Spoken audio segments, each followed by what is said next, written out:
and industrialization. The story for Bangladesh was always there.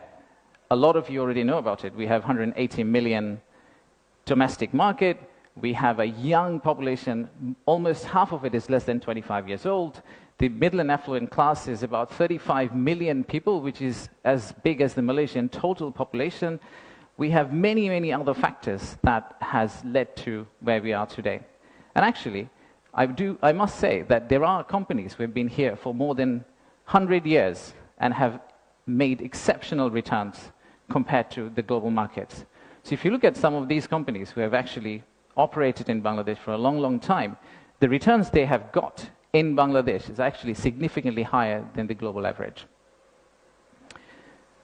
And today, we also have a fantastic news that one of our own startups called ShopUp, the news came out about an hour ago in Bloomberg that the Saudi sovereign PIF, their investment arm called Sanabil Investments, they have actually co-led a round of $110 million along with Peter Thiel's Valor Ventures to invest in one of our own startup to go global. So let's give a big round of applause to ShopUp.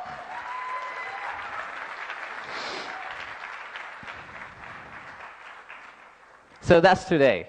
That's today. So what's tomorrow? How do we go from here to the vision we had for 2035? So this $180 million story, or 180 million people story, is not enough. I think we need to redefine market. We believe the market is actually much larger. When we talk about market, we should be talking about a much larger regional market which you could potentially serve out of Bangladesh. You set up your factory here, you export out to all these markets. At the same time, I would expect these markets to set up their factories and push it back to Bangladesh. Use the ports of Bangladesh and potentially export out to the rest of the world. So the narrative that we've had of why invest in Bangladesh is not really a domestic market 180 million story. It is a regional story and it's a global story. To further strengthen our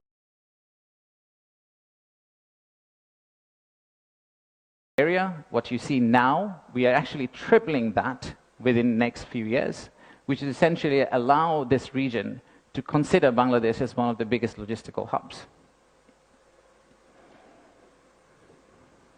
However, that's not all.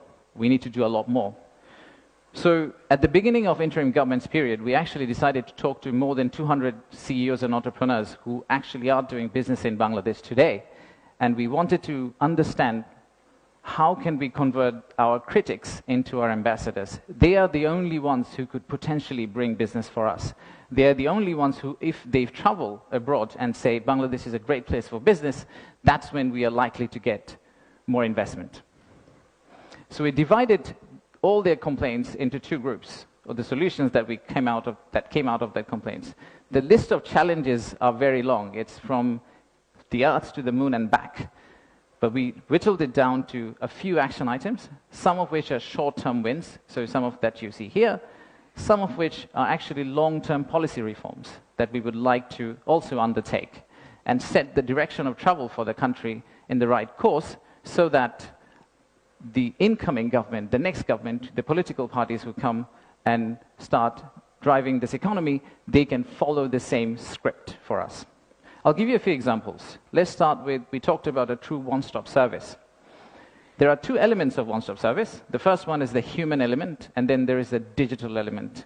In the human element piece, what we have decided to do is we are going to co-locate the primary agencies, the high touchpoint agencies for our investors in one location. So that instead of the investors walking around different ministries, and we have a lot of them in Bangladesh, they all come to one office and they end up meeting everyone.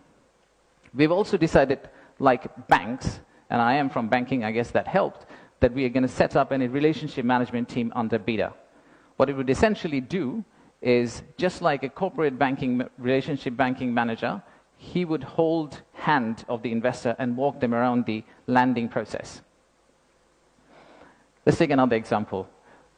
Our friends in National Board of Revenue helped us set up the authorized economic operator. It's essentially the green channel, or widely known as the green channel setup, where if you're a good customer, you are able to circumvent some of the custom checks and fast-track your process through the ports.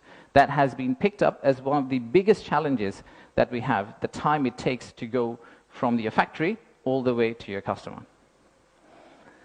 And finally, let me show you one more example of policy change. So as you all know, there are many government agencies. We also know there's private sector. The dialogue between private sector and government agencies has not necessarily always been the most collegial. So how do we break that apart? The first thing we need to do is to club the government agency into one. We need to show one face. We need to be one outfit for our customers, our investors, and then create a bridge between our private sector and the government of Bangladesh. So what we are planning to do is to set up a private sector advisory council that will actually counsel the head of state directly on a regular basis, essentially voicing the changes that they would want to drive the economy forward. So these are some of the examples of what we are planning to do. And if we are able to do that, we do believe that we will get to the end, the vision we have for 2035. Now, of course, there are many, many other factual reasons, statistics, tables, Excel files that I can share with you to tell you why you should invest in Bangladesh. In fact, the next slide will have a QR code which you can scan and download, which will have essentially this presentation. So you didn't have to take the photos of the presentation, by the way. You will have this presentation, and you will also have an appendix of facts and figures and why we think competitively we're actually in a very better place than our competitors. So please watch out for the QR code. But before I go there, I would really like to finish off with this. There are economic reasons to invest in Bangladesh, but I really don't want you to invest in Bangladesh for the economic reasons.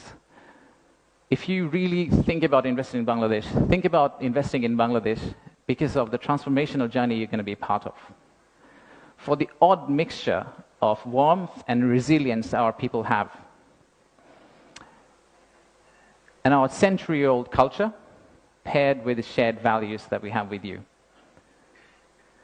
So I rest my case here. Thank you very much for coming, and enjoy the rest of the day. Thank you all.